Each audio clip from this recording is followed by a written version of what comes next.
Now again, let me do the workshop number 3, mean example number 3, ताकि हम एक और एग्जाम्पल को हम एंड टू एंड डिस्कस करें, ताकि जितने भी आपने कॉन्सेप्ट पढ़े हैं आपको उसकी इन कॉन्सेप्ट्स की डिफरेंट वेरिएशंस जो हैं वो आपको you should try to understand कि डिफरेंट वेरिएशंस किसी भी ईआरडी में क्या होती हैं. तो this is the last workshop number, that's last workshop number 3. Again goal वही है कि हम एक सिनेरियो के अगेंस्ट ईआरडी बनाएंगे, पहले ईआरडी के अगेंस्ट फिर हम उसका फिजिकल लेटर मॉडल बनाएंगे ताकि आपको पूरा लाइफ साइकिल आपको समझ आ जाए. ये बेसिकली पूरी समरी है जो हमने अभी तक कोर ऑफ दिस कोर्स हमने पढ़ा है. नाउ जो आपको स्क्रीन के ऊपर अभी नजर आ रहा है that is again a scenario. तो अब ये सिनेरियो थोड़ा सा मैंने डिटेल में लिखा, थोड़ा एलैबोरेट कर दिया यू कैन से. तो इसमें ज्यादा इंफॉर्मेशन भी हो सकती है लेकिन इसमें कंफ्यूजन भी हो सकती है. एनीवे, तो let's read it together. Now in an airport management system, there are several flights which are either landing or taking off from airport. There are more than one passenger on a particular flight. Passengers are allocated a seat number when they purchase ticket. Plane can be associated to different flights during its life cycle. Passengers can order different meals during flight, and details are mentioned on the ticket in the form of either Asian or non-Asian. Airport is managed by a manager. अब ये थोड़ा सा elaborated है. इस तरह के scenarios को अमूमन एक चीज दिमाग में रखें, तो the moment you are trying to identify entity, don't mix it with attribute. तो ये थोड़ा ध्यान में रखना है. अमूमन जो पहली गलती होती है अमूमन वो ये होती है कि एंटिटीज सही आइडेंटिफाई हो जाती है 80%, जो रिमेनिंग 20% होती है ना, वो अमूमन ये होता है कि आप एट्रीब्यूट को एंटिटी बना देते हैं टाइम, या आप एंटिटी को एट्रीब्यूट बना देते हैं. तो you have to be a bit cautious in this scenario. Now my version of the ERD जो मैं भी आपको दिखा रहा हूं स्क्रीन के ऊपर, तो you should differ with it but you should have an alternate to it. ये बहुत जरूरी है, डिफर करें लेकिन you should have your own solution. Now my version of the ERD, मैंने इसके अंदर बेसिकली 6 एंटिटीज को आइडेंटिफाई किया: flight, plane, passenger, manager, airport, tickets. Without starting the discussion on it, there is one exception. अभी तक हमने one to many को discuss कर लिया, मैनी टू मैनी को डिस्कस कर लिया. जो लेफ्ट ओवर रिलेशनशिप था वो था 1 to 1. वो बाई चांस इस सिनेरियो में आ गया somehow. I didn't do it intentionally but it is there somehow. तो अगेन नाउ इसको तो डिस्कस कर लेते हैं. Flight to passenger. Flight can have, should have at least one or more passenger. That is why the optionality from flight and passenger is solid line, mean this line.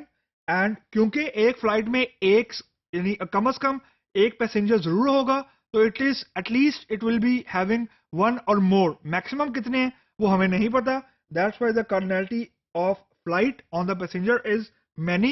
लेकिन जो एक passenger है it will belong to exactly one flight. That's why the line from the optionality from a passenger to flight is solid line. यानी एक flight के अंदर कम से कम एक या एक से ज्यादा पैसेंजर होंगे, लेकिन जो एक पैसेंजर होगा वो एक वक्त में 2 फ्लाइट का पार्ट नहीं हो सकता. दैट इज वाई जो पैसेंजर से फ्लाइट है, जो पैसेंजर से फ्लाइट की कार्डिनैलिटी है दैट इज 1, मैनी नहीं है. अगेन फ्लाइट का पहला रिलेशनशिप था पैसेंजर के साथ, दूसरा रिलेशनशिप है इसका एयरपोर्ट के साथ. एक एयरपोर्ट के अंदर कोई फ्लाइट लैंड कर भी सकती है, फ्लाइट लैंड नहीं भी कर सकती. That is why this line is dotted. अब आप कहेंगे ये क्या बात हुई कि एयरपोर्ट हमने बना लिया तो अगर फ्लाइट लैंड नहीं करी तो एयरपोर्ट तो होगा ना, फ्लाइट के बगैर तो एयरपोर्ट नहीं हो सकता. हो सकता है एयरपोर्ट बंद हो, या एयरपोर्ट अभी नया बना है, ये मेरी assumption है, अभी नया बना है, अभी ओपन नहीं हुआ. मतलब एयरपोर्ट की एग्जिस्टेंस फ्लाइट से लिंक नहीं है, फ्लाइट की एग्जिस्टेंस एयरपोर्ट से लिंक है. यानी to be an airport you don't need a flight, obviously you need a flight, but जो एयरपोर्ट है अगर वहां फ्लाइट नहीं लैंड हो रही इसका मतलब ये नहीं है वो एयरपोर्ट ही नहीं है. एयरपोर्ट मौजूद है, एयरपोर्ट फिजिकली मौजूद है, लेकिन फ्लाइट अभी लैंड नहीं हो रही. लेकिन अगर फ्लाइट ने लैंड करना है तो एयरपोर्ट का होना लाजमी है. That is why the optionality from flight to airport, this one is solid one. तो एयरपोर्ट से फ्लाइट डॉटेड इसलिए है कि airport can have 0 one or more flights, but flight will belong to या flight will land to exactly one airport. एक वक्त में flight दो एयरपोर्ट पे लैंड नहीं कर सकती और एयरपोर्ट के बगैर फ्लाइट नहीं हो सकती. That's for sure. Now the last relationship between the flight and the plane. अब एक फ्लाइट जो है वो ड्यूरिंग इट्स लाइफ साइकिल, जो भी लिखा था सिनेरियो में, एक से ज्यादा प्लेन का पार्ट हो सकती है. यानी जो प्लेन है, एक प्लेन है, वो जरूरी नहीं है over the period of its life वो एक ही फ्लाइट को कैरी करे. मीन एक फ्लाइट नंबर है PK235 फॉर एग्जाम्पल, वो किसी एक प्लेन से एसोसिएटेड है. हो सकता है दूसरी फ्लाइट हो PK218 वो उसी प्लेन से डिफरेंट डेज के अंदर एसोसिएटेड हो. तो इट विल हैपन कि एक प्लेन मल्टीपल फ्लाइट्स के साथ डिफरेंट टाइम में एसोसिएट होगा, लेकिन जो प्लेन है वो फ्लाइट से एसोसिएटेड है, क्योंकि हमने अभी सिनेरियो में देखा कि at least one flight will be a part of the plane and the flight will be associated with exactly one plane. तो प्लेन से जो फ्लाइट की कार्डिनलिटी है that is at least one, mean one और more. That is why I have written more here. And the cardinality from flight to plane is again more, क्योंकि flight जो है वो मल्टीपल प्लेन का पार्ट हो सकती है ड्यूरिंग इट्स लाइफ साइकिल. एक प्लेन का पार्ट भी हो सकती है, मल्टीपल का पार्ट भी हो सकती है, लेकिन फ्लाइट जो है उसके लिए प्लेन का होना जरूरी है. फ्लाइट ऐसा नहीं हो सकता कि प्लेन है कोई नहीं और हमने कहा जी कि ये फ्लाइट का पार्ट है, ऐसा नहीं हो सकता. तो that's why this slide is solid. And now the trickier one, manager to airport. Now one airport will have exactly one manager and one manager will be managing exactly one airport. That is why this manager to airport is one to one. Now the last thing, ticket to passenger.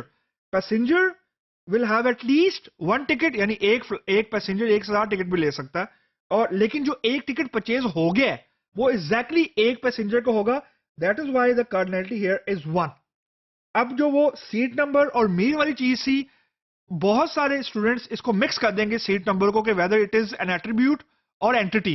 It is a part of attribute of the ticket entity. वो मैंने intentionally by design to confuse you guys वहां पे लिखी थी ताकि आप लोग सोचें. Ticket ID, seat number, meal. जो सीट नंबर है वो एक्चुअली डिफाइन कर रही है टिकट को, और जो मील है वो एक टिकट का पार्ट है. अमूमन जब आप टिकट परचेज करते हैं तो you write or you say to your airline provider कि you need Asian meal or non-Asian meal or whatsoever. तो ये बेसिकली एट्रीब्यूट थे और मैंने जानबूझ के लिए आपको वहां लिखा था ताकि आप इसको एंटिटी ड्राइव करें. बहुत सारे स्टूडेंट ने किया भी होगा, which is at the first class doesn't look bad. Reason you are thinking, आपने सोचा शुरू कर दिया, दैट्स अ गुड साइन. तो again that is my version of this scenario, my version or my solution to this requirement. You should have your own solution to it.